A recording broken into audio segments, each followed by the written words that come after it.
आप अपनी जिंदगी में दो इंसानों में से एक इंसान बन सकते हो।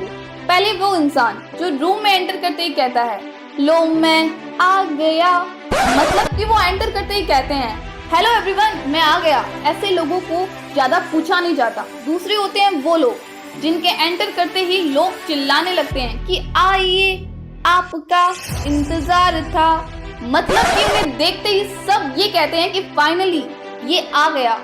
ये वही लोग हैं जिनका सब इंतजार करते हैं। आज के इस वीडियो में हम बात करेंगे कुछ ऐसी एडवांस्ड कम्युनिकेशन टेक्निक्स की जिन्हें सेकंड कैटेगरी वाले लोग इस्तेमाल करते हैं और जिन्हें अपनाकर आप भी स्मार्टली किसी से बात कर सकते हैं। नंबर 1, ऐसे सवालों को कैसे अवॉइड करें जिनका जवाब आप देना ही नहीं चाहते। इसके लिए आप यूज कर सकते हैं द ब्रोकन रिकॉर्ड टेक्निक। ये टेक्निक कहती है अगर कोई हमें बार बार एक ही सवाल पूछता रहे जिसका जवाब आप नहीं देना चाहते तो हमें भी बार बार सिर्फ एक ही जवाब देना होगा। फॉर एग्जाम्पल, इशिता ने रिसेंटली अपनी 12th क्लास साइंस सब्जेक्ट से कंप्लीट की थी, लेकिन ग्रेजुएशन में उसने अपना सब्जेक्ट चेंज करके आर्ट्स ले लिया। इसके बाद जब वो एक बार अपने फैमिली फंक्शन में गई तो वहाँ एक आंटी ने उससे पूछा तुमने साइंस क्यों छोड़ी। इस बात का जवाब देने में इशिता बिल्कुल भी इंटरेस्टेड नहीं थी। फिर भी इशिता ने जवाब दिया क्योंकि मैं आर्ट्स लेना चाहती थी इसलिए मैंने आर्ट्स ले ली। तब आंटी ने वापस उससे पूछा क्यों, तुम्हें साइंस समझ में नहीं आई। इस पर इशिता ने कहा ऐसा नहीं है, क्योंकि मैं आर्ट्स लेना चाहती थी इसलिए मैंने आर्ट्स ले ली। लेकिन आंटी अभी भी सेटिस्फाई नहीं हुई और आंटी को थोड़ा सा गुस्सा भी आ गया और उन्होंने फिर से पूछा वो तो ठीक है पर तुमने साइंस छोड़कर आर्ट्स क्यों ली। इस पर इशिता ने फिर से वही सेम जवाब दिया क्योंकि मैं आर्ट्स लेना चाहती थी इसीलिए मैंने आर्ट्स ले ली। और परेशान होकर आंटी जी वहाँ से चली गई। लेकिन हाँ, इस टेक्निक का इस्तेमाल आप अपने पेरेंट्स के साथ बिल्कुल मत कीजिएगा।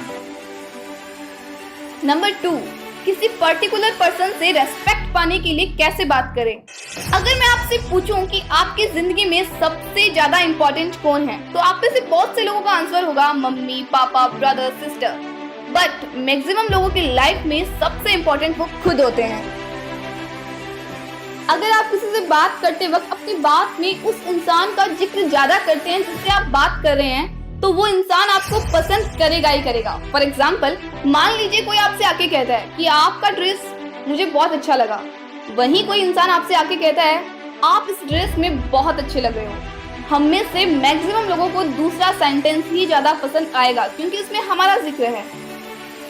एक और एग्जाम्पल लेते हैं। मान लीजिए कोई आपसे कहता है ये अच्छा सवाल है, जबकि कोई दूसरा इंसान आपसे कहता है कि आपने एक अच्छा क्वेश्चन पूछा, तो इसमें भी आपको दूसरी बात ही ज्यादा पसंद आएगी क्योंकि इसमें आपका जिक्र है। इसीलिए जब भी किसी से बात करें तो उस इंसान का जिक्र ज्यादा करें जिससे आप बात कर रहे हैं।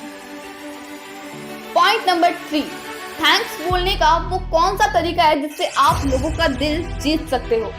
जब भी आप किसी को थैंक यू बोले तो सिर्फ थैंक यू ना बोले, बल्कि इस बात को बोलना जरूरी है कि हम उन्हें किस चीज के लिए थैंक यू बोल रहे हैं, क्योंकि लोग एक दूसरे को इतनी बार थैंक यू बोल चुके होते हैं कि उन्हें थैंक यू सुनकर कोई फर्क ही नहीं पड़ता। इसलिए जब भी किसी को थैंक्स बोले तो किसी रीजन के साथ बोले। For example, thank you for coming, thank you for being so understanding, thank you for waiting, by the way thanks for watching.